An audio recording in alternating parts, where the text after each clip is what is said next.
এসআস কিচেনের পরবর্তী রেসিপি নিয়ে চলে এসেছি। এটা হচ্ছে ফিশ কাটলেট, যেটা আমি একদম প্রি প্ল্যান ছাড়াই বানিয়ে ফেলেছিলাম বাড়িতে আসা হঠাৎ অতিথিদের জন্য।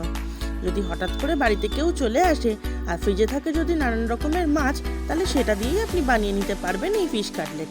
আমার কাছে ভোলা মাছ ছিল, তো আমি ভোলা মাছ দিয়ে করেছি।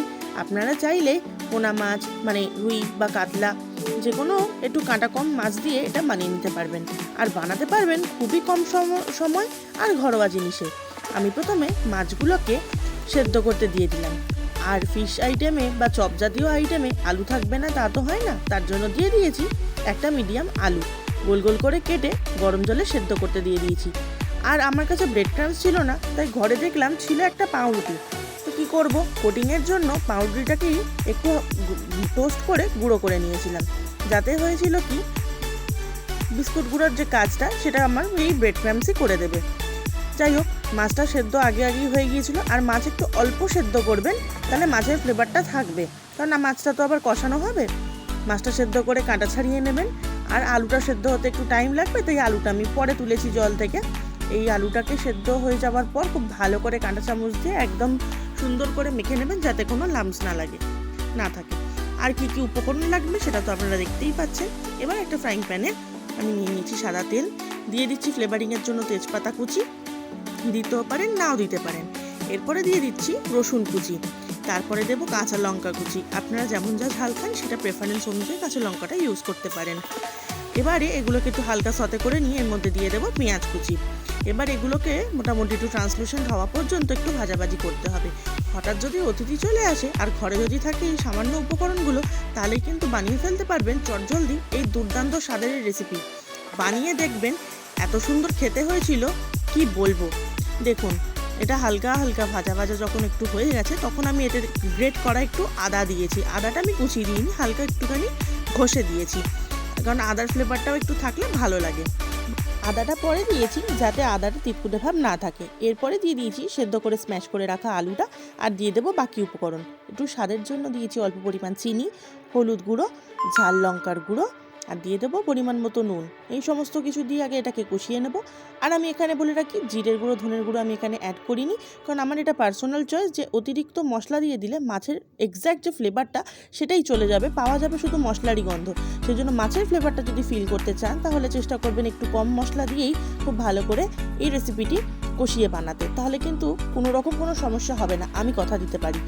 এরপর কিছুটা নাড়াচাড়া করে নেওয়ার পর কাঁটা ছাড়িয়ে রাখা মাছটা দিয়ে একটু হালকা হাতে নাড়াচাড়া করবেন। একেবারে অতিরিক্ত সব যদি ঘেঁটে দেন, তাহলে কি হবে, এই মাছের লাম্পসগুলো কিন্তু একেবারে ভেঙে পুরো কাদা কাদা হয়ে যাবে, তাতে কিন্তু আপনারা এই মাছটা কিন্তু কাটলেটের মধ্যে একদমই ফিল করতে পারবেন না। তাই আমি কিন্তু খুব হালকা হাতেই এটা নাড়াচাড়া করবো, কারণ মাছটা তো অলরেডি কুকড হয়েই গেছে, তো শুধু মশলার সাথে মাখিয়ে নেওয়া। অতিরিক্ত যদি আমি এটাকে ঘেঁটে দিই, তাহলে এটা কিন্তু একেবারে আলুর চপের পুরের মতো একদম কাদা কাদা হয়ে যাবে, যেটা আমি চাইনি। এটা যদি আপনারা সেটা পছন্দ করেন সেটা আপনারা করতে পারেন, কিন্তু আমি এখন দেখুন একদম হালকা হালকা হাতে এটা নেড়েছি, যাতে মাছের কোয়াগুলো বুঝতে পারা যায়, তাহলে কিন্তু কাটলেটটা খেতে আরও টেস্টি হবে, মাছের ফ্লেভারটা পুরো এনহ্যান্স করবে। এরপরে দিয়ে দিয়েছি ধনেপাতা কুচি, আর দিয়ে দেবো গরম মশলার গুঁড়ো। এই দুটোকে দিয়েও কিন্তু হালকা হাতে নাড়িয়ে চেড়িয়ে নিয়ে এই পুরটাকে একেবারে ঠান্ডা করতে দিতে হবে। একদম ঠান্ডা করতে দেওয়ার পরে যখন একদম নর্মাল টেম্পারেচারে চলে আসবে, তখনই কিন্তু আপনি বাকি প্রিপারেশনটা কন্টিনিউ করতে পারবেন, কারণ পুরটা গরম থাকলে কাটলেটটা বানাতে অনেকটা সমস্যা হতে পারে। রেসিপিটি আপনাদের আপাতত কেমন লাগে সেটা অবশ্যই আমাকে একটু কমেন্ট বক্সে লিখে জানাবেন। রেসিপিটি অবশ্যই বাড়িতে ট্রাই করবেন, হঠাৎ কোনো অতিথি এলে তো কোনো কথাই নেই, বানাতে কিন্তু ভুলবেন না। আর কথা দিচ্ছি, এটা কিন্তু বানিয়ে দেখার পর আপনারা হতাশ হবেন না, এইটুকু গ্যারেন্টি আমি দিতে পারি। এবার আপনার যে কটা কাটলেট হবে সেই কাটলেটের কাউন্ট করে নিয়ে আপনাদের সেই রকম মণ্ড তৈরি করে নিতে হবে, বা আপনারা কীরকম সাইজের করতে চাইছেন সেটা আপনাদেরকে মাথায় রাখতে হবে। সেই হিসাবে আপনাদেরকে একটা করে দলা বাঁকিয়ে নিতে হবে, যেমন শেপ করতে চান সেই অনুযায়ী আপনারা বাকি কাজটা কমপ্লিট করবেন। আমি যেমন এখানে 4টে বানাচ্ছি আপাতত। এবার দেখুন, এটাকে সুন্দর করে আমি একটা শেপ দেবো। আপনারা স্কোয়ার দিতে পারেন, ফিশ ফ্রাইয়ের মতো আয়তক্ষেত্র শেপও দিতে পারেন, যেমন আপনারা চান।